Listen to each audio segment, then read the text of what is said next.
بسم اللہ الرحمن الرحیم۔ السلام علیکم۔ باب سوم، سیرت طیبہ، عنوان فرما رواؤں کو دعوت اسلام۔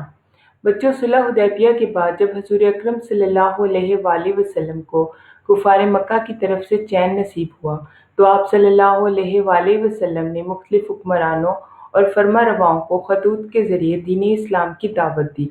ان خطوط میں سے چند ایک یہ ہیں: کیسر روم کے نام خط۔ بسم اللہ الرحمن الرحیم۔ اللہ کے بندے اور اس کے رسول محمد صلی اللہ علیہ وآلہ وسلم کی جانب سے ہرقل عظیم روم کی طرف اس شخص پر سلام جو ہدایت کی پیروی کرے۔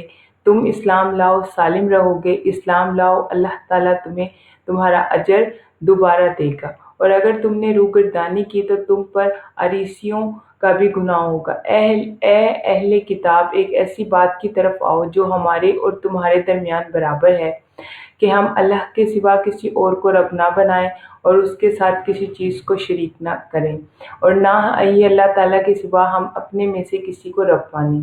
بس اگر لوگ رخ پھیریں تو کہہ دو کہ تم لوگ گواہ رہو، ہم مسلمان ہیں۔ آپ صلی اللہ علیہ وآلہ وسلم کے عہد نبوت میں دو بڑی طاقتیں تھیں، ایک کیسر روم جس کی سلطنت شام تک پھیلی ہوئی تھی، اور دوسری کسریٰ ایران۔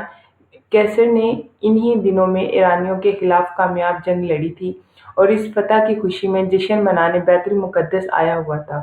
اس کو مبارکباد دینے والوں میں سردار مکہ ابو سفیان بھی تھا، جو کہ تجارت کی غرض سے ملک شام میں تھا۔ جب حضور اکرم صلی اللہ علیہ وآلہ وسلم کے قاصد حضرت دحیہ کلبی رضی اللہ تعالیٰ عنہ آپ صلی اللہ علیہ وآلہ وسلم کا پیغام لے کر ہرقل کیسر روم کے دربار میں پہنچے تو ہرقل نے صورتحال معلوم کرنے کے لیے ابو سفیان کو بلوایا۔ ہرقل نے ابو سفیان سے حضور اکرم صلی اللہ علیہ وآلہ وسلم کے بارے میں متعدد سوالات کیے۔ ابو سفیان نے سوالات کا صحیح جواب دیا۔ ہرقل کو یقین ہو گیا کہ حضور اکرم صلی اللہ علیہ وآلہ وسلم سچے نبی ہیں، مگر وہ اپنے امراء اور مذہبی پیشواؤں کی مخالفت کے ڈر سے اعلانیہ طور پر آپ صلی اللہ علیہ وآلہ وسلم کی نبوت کا اقرار نہ کر سکا۔ کسریٰ ایران کے نام خط۔ اس وقت ایران پر خسرو پرویز کی حکمرانی تھی۔ وہ ایک مغرور شہنشاہ تھا۔ جب حضور اکرم صلی اللہ علیہ وآلہ وسلم کے ایلچی حضرت عبداللہ بن حذافہ رضی اللہ تعالیٰ عنہ آپ صلی اللہ علیہ وآلہ وسلم کا نامہ مبارک لے کر اس کے پاس پہنچے تو اس نے یہ دیکھ کر کہ حضور اکرم صلی اللہ علیہ وآلہ وسلم کا نام مبارک اس کے نام سے پہلے لکھا ہوا ہے، خط کو پھاڑ کر پرزے پرزے کر دیا۔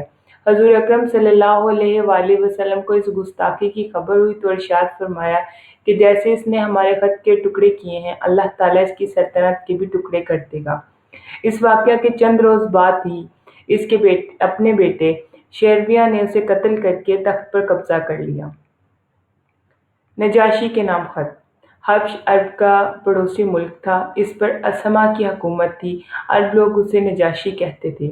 ان کے پاس جب آپ صلی اللہ علیہ وآلہ وسلم کا نامہ مبارک پہنچا تو اس نے اس بابرکت خط کو چوم کر آنکھوں سے لگا لیا۔ حضور اکرم صلی اللہ علیہ وآلہ وسلم کے چچا زاد بھائی حضرت جعفر بن ابی طالب رضی اللہ تعالیٰ عنہ دوسرے مسلمانوں کے ساتھ حبش میں ہی پناہ گزین تھے۔ نجاشی نے ان کو اپنے پاس بلوایا اور اسلام میں داخل ہونے کا اعلان کیا۔ حضور اکرم صلی اللہ علیہ وآلہ وسلم کی خدمت میں عقیدت نامہ بھیجا۔ نجاشی کا انتقال 8 ہجری میں ہوا۔ حضور اکرم صلی اللہ علیہ وآلہ وسلم نے مدینہ منورہ میں ان کی نماز جنازہ ادا فرمائی۔ والی مصر کے نام خط۔ حضور اکرم صلی اللہ علیہ وآلہ وسلم نے اپنے ایک صحابی حضرت حاطب بن ابی بلتہ رضی اللہ تعالیٰ عنہ کے ہاتھ مصر کے والی مقوقس کو دعوت نامہ بھیجا۔ مصر کیسر روم کے تحت تھا اور مقوقس ہرقل روم کی طرف سے اس ملک کا گورنر مقرر تھا۔ ملک کا سرکاری مذہب عیسائیت تھا۔ مقوقس نے حضرت حاطب رضی اللہ تعالیٰ عنہ کی تعظیم کی، عزت و احترام کے ساتھ انہیں مہمان رکھا۔ حضور اکرم صلی اللہ علیہ وآلہ وسلم کی خدمت اقدس میں قیمتی تحائف، غلام، کنیزیں اور خچر بھیجے۔ ایک سفید خچر کا نام دلدل تھا جو حضور اکرم صلی اللہ علیہ وآلہ وسلم کی ذاتی سواری میں استعمال ہوا۔ ایک کنیز کا نام ماریہ رضی اللہ تعالیٰ عنہا تھا۔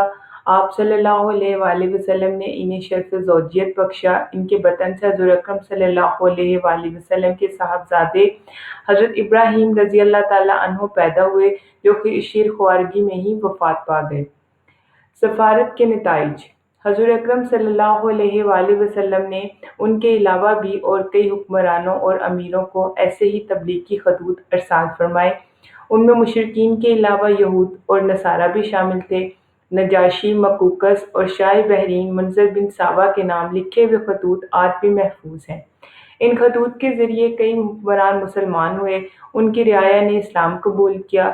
عرب اور اس کے ارد گرد کے چھوٹے بڑے ممالک دین اسلام سے آگاہ ہوئے، اور اس طرح یہ حکمت عملی آئندہ کے لیے ایک وسیع اور طاقتور اسلامی مملکت کا باعث بنی۔ Bright school system